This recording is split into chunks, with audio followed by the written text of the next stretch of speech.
and welcome to my channel. Go ahead, hit the like, hit the share, subscribe if you haven't already. You know, if some of these janky ass informants had any sense, they take a number from White Boy Rick's playbook. Check this out.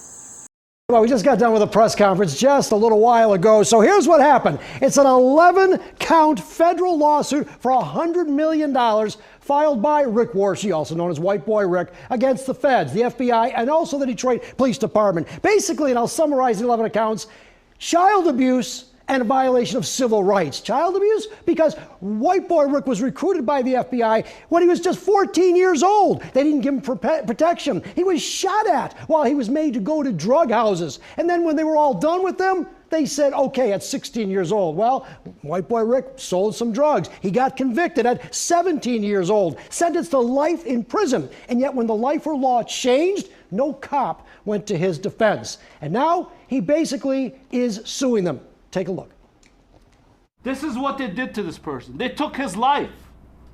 They literally took his life. They, meaning the FBI and the Detroit police, in a $100 million lawsuit against them by Rick Warshie, also known as White Boy Rick. A child was working for the FBI. In a federal lawsuit, Warshie claims that he was just 14 years old, recruited by the Detroit police and the FBI to bring down gangs, and that he was ordered to get into the car and do what the FBI said at 14. The justice system hasn't been fair to me over the last 33 years.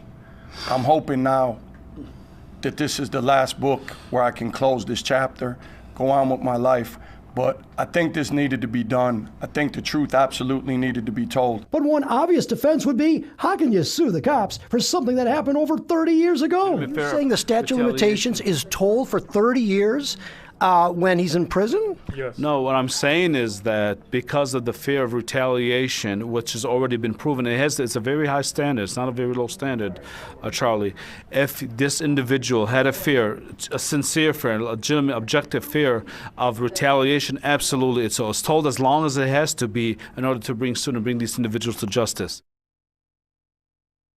Lawsuit was just filed today, so there's been no response from the FBI or the Detroit Police Department. But the sense that why didn't he file it years and years ago, White Boy Rick basically said that you can't file a lawsuit in prison, you could be killed. And so that fear, they say, tolls the statute of limitations. And you only have 1 year, according to them, after he was released. And just so happens today is the 1 year that he was released from prison. So they got it within time. Again, I absolutely expect the government to challenge that, but we'll see what happens. Also, oh yes, Tara. No, I was wondering though, how do you sue when a lot of the witnesses are no longer with us? They don't work there, and some are even deceased. Some are dead. That's right. Well, that's a problem with it, and that's why we have statute of limitations. Right. That's going to be one of the defenses. Now, I did talk to the Detroit Police Department. They had no comment because it's pending litigation, and the FBI did not get back. They rarely talk about anything, let alone a pending litigation. But you're right, though. It is going to be. He's got to prove his case. Now he says he can do it because they've got affidavits. I mean, this is a very extensive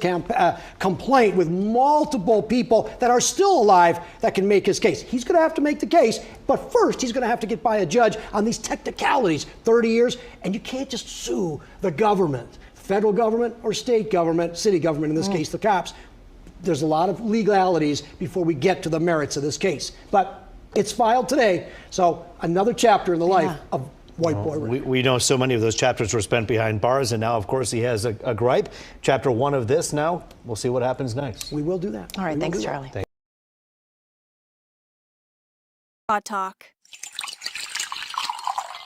Sip coffee and talk that real shit. Enjoy. People want to know how I feel about the whole, Eddie Long situation, about him being skinny and sick and, shit like that. I know I'm a little late on the subject, but, I try to stay away from, like, church news, because I was so heavy into the church.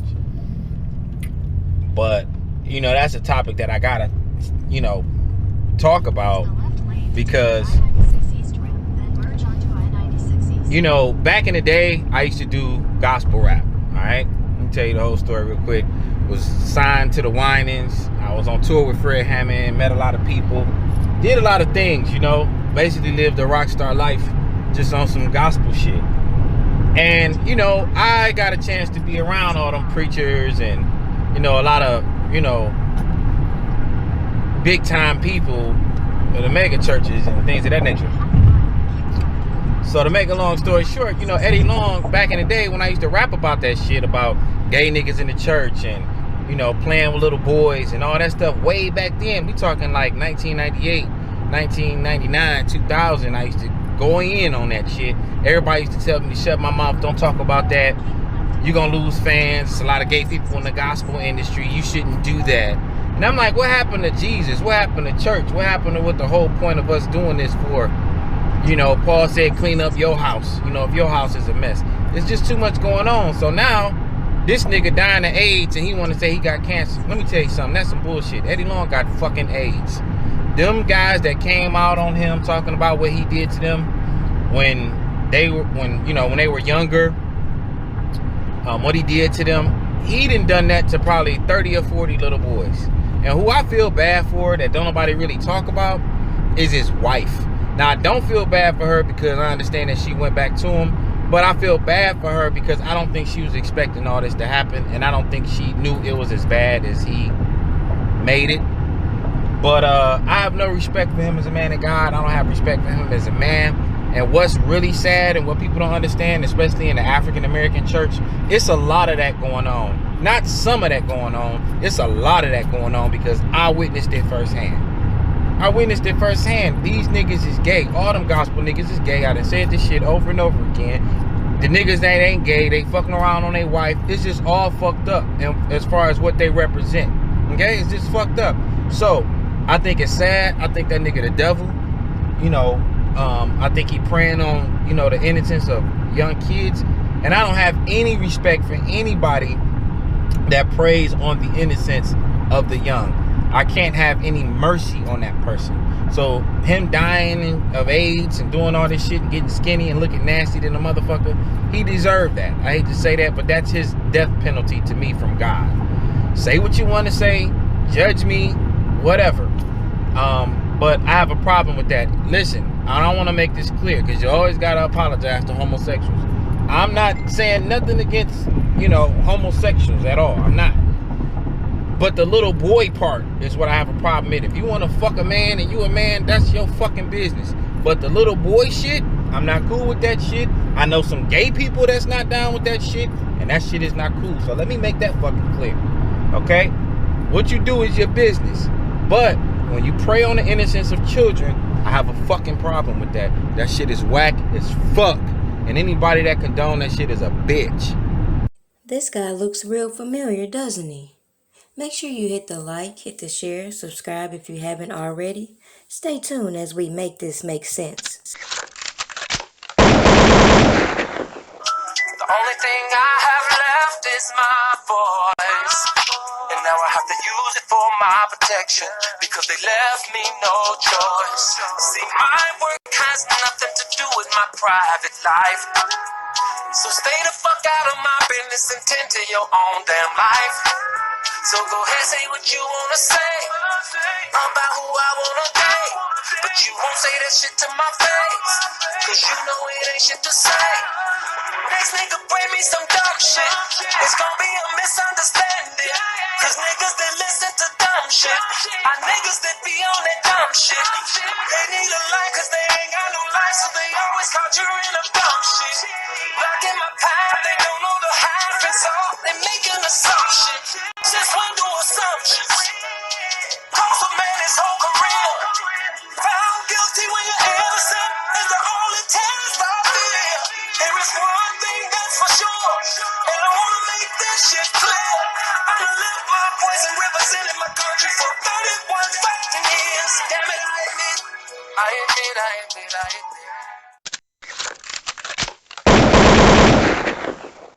Let's go! Break out the food and the drinks, it's gonna be a party. Turn off the music real loud, invite everybody. Go right ahead and smoke and play some cards and just make yourself at home. It's okay to take somebody's hand and just get you groove on. Yeah, we're all up in here, I mean couldn't be better.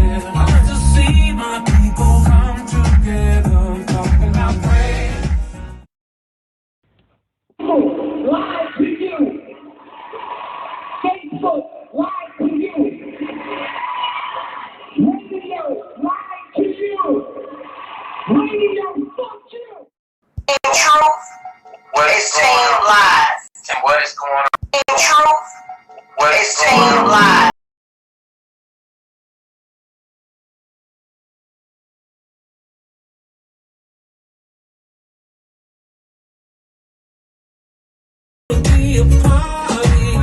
Turn off the music real loud. Invite everybody.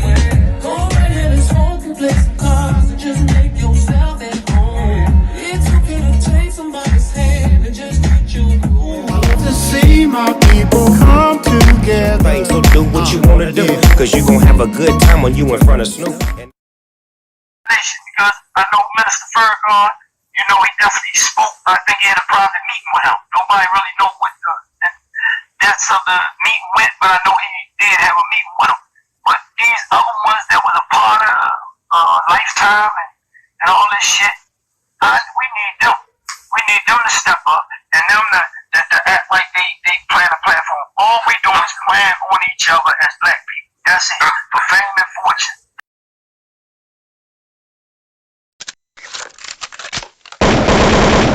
Well, you're not allowed to talk to them anymore. So, yeah, your phone will get taken away, or your computer, or whatever else. Yeah. Did you ever see there was another allegation where there was one woman who told me that he would sometimes withhold food and actually try to starve people? Did you experience? Did you happen to see that? I didn't experience it personally. The thing is that you just have to reach him. Like, you're not allowed to go get it yourself, you know. So I don't know if he was being malicious. I'm sure, like, but I mean, I feel like he had so many girlfriends that I didn't know about and stuff like that. That I just don't think he could keep up with them all. And being that you have so much loyalty to him, you didn't go get it yourself because you were scared of whatever, you know what I'm saying, like making him upset. So I feel like if she was starved, it was more so like he wasn't answering her messages and she couldn't go get it on her own, you know. So yeah, that's a form of whatever, you know what I'm trying to say? Like, she couldn't go get it on her own. She didn't have a choice, like, you know, so it probably happened. But personally, I don't feel like I was ever starved. It was just more like I had to reach him before I got food. I had to reach him before I ate it. Y'all peep this shit. Because as I've said, they taking these girls' stories, criminalizing them based on how they feel about the things they said, and bypassing the fact that these women have free will, and if they wanted to get their mother freaking ass up and go get something to eat, they could have did so in their own house instead of trying to rely on R. Kelly. But no, we the general public have to be subjected to all this bullcrap to accommodate these women who are resentful for the things that they voluntarily did with the celebrity, which is none of our damn business. With that being said, this is an example of the type of stuff they did to get all these salacious stories they've now spent to make it seem like he's preying on children. They're trying to clean up all these videos they put out there to corrupt your thoughts, and now you're supposed to just go along with all the propaganda, and despite the common sense factor that they manipulated the facts to criminalize this man's actions. So you would literally, it would be if you wanted food, you would either text him or text one of his runners or employees rather? Yeah. And say, can I have this, and this?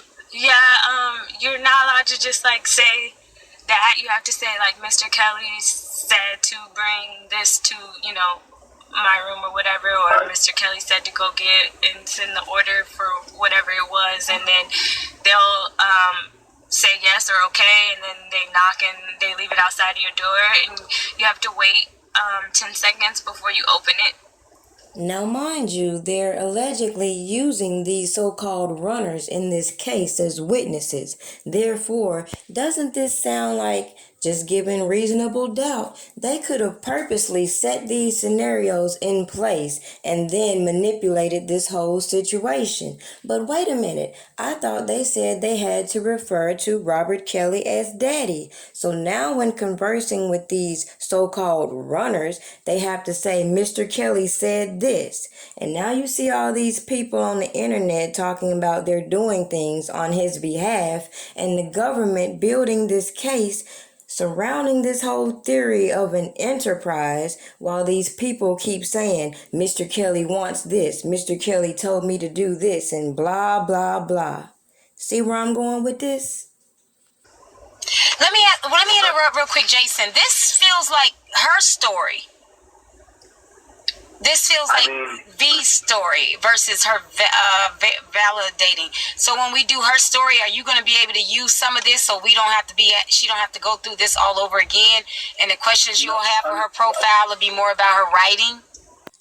Y'all peep game. Now motherfuckers out here trying to get they come up off of R. Kelly using his name and tell their stories, but they ain't got common sense to see they're being used and manipulated with they dumb ass. Of course, yeah, the profile we can do. Well, I mean, here's what I would say to that. I would say that, you know, V's story. It's interesting you say that sounds like V's story because that actually gives. Because you said you wanted her to verify, and we hadn't heard anything to verify. Well, let me finish my point. Is that it's interesting because what it shows, I think, is that because V's story is similar to the stories that I'm hearing, it almost seems identical to sort of what he was doing with other women. That actually is a plus and better to get the story published, to get our first story published. So when we do the profile of V, sure, we can absolutely focus more on the songwriting stuff because however you guys want to do it, if you want to say like, you know, I think it's important to say what happened, but I think you're right. I think if this story is already out there, maybe we want to focus just more on the songwriting part of it. Yeah. That's absolutely fine. Okay. Now, contrary to how the government is trying to spin this, we have established this pattern of these women aligning themselves with people who know R. Kelly to align themselves with R. Kelly and then go to these media outlets with all these stories. And it's so funny that the government can say Robert Kelly is sex trafficking, but bypass all these shows that clearly do it right in your face, and then give these questionable people platforms to make these criminal accusations against a celebrity that defies all logic. Common sense says that all this stuff they have put out there has contradicted everything that the government is trying to put in their motions, and the fact that these people are all associated gives good insight as to why they're working so hard to keep some people's image clean while other people won't even testify in the court of law. See, I knew these people were full of it when they kept trying to demonize this man, even if he did record himself interacting with other women. And the reason is because we've heard many celebrities speak on these secret tapes many times before, and how these industry people will use this as leverage to blackmail these people. Kind of like what I feel was going on with Epstein. So imagine that. The government using all these janky ass informants trying to seal all their prior bad acts while pointing the fingers at Robert Kelly. Y'all better pay attention to how the government will continue to use these crabs to tear down these people they build up and then claim the assets that these people have earned while all these criminals keep doing what they do. Be used by the government to trap other individuals in the same system they volunteered for by completing criminal actions. Now it's clear these accusers got the short end of the stick being put on public display. But a wise person told me to follow the money, and that is what I did that led me on this trail of all this extortion and all this stuff going on behind the scenes that went on for 4 years before this so-called tape even made it to authorities, even pertaining to Robert Kelly's first trial. So when you hear these people continue to spin these narratives and keep talking about alleged new evidence, it should solidify the fact that this man has been incarcerated for 2 years, and this close to his trial, they still have to keep digging and bringing all this stuff to the public forefront, when if what they say is true, they should have had all their evidence long ago, because as we all know, when the feds come, their investigation is pretty much said and done. But that isn't the case when it comes to Robert Kelly. Kelly. And that is why people like me bring that to public's attention, is because contrary to the narratives being spent, if you do a little research, you will come to find a whole lot of money trails in the mist. And contrary to Epstein's case, where there's money every which way, you don't see that with Robert Kelly. So how is he trafficking girls? Make it make sense.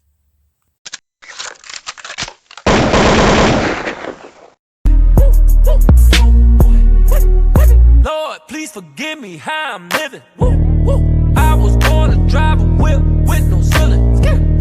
I'm allergic, being broke, ain't no options. I'm all about the cream. Just a quick reminder, make sure you go and check out my site, www.pdpastries, for all your pastry needs. I do ship, and you can send your payments through Cash App.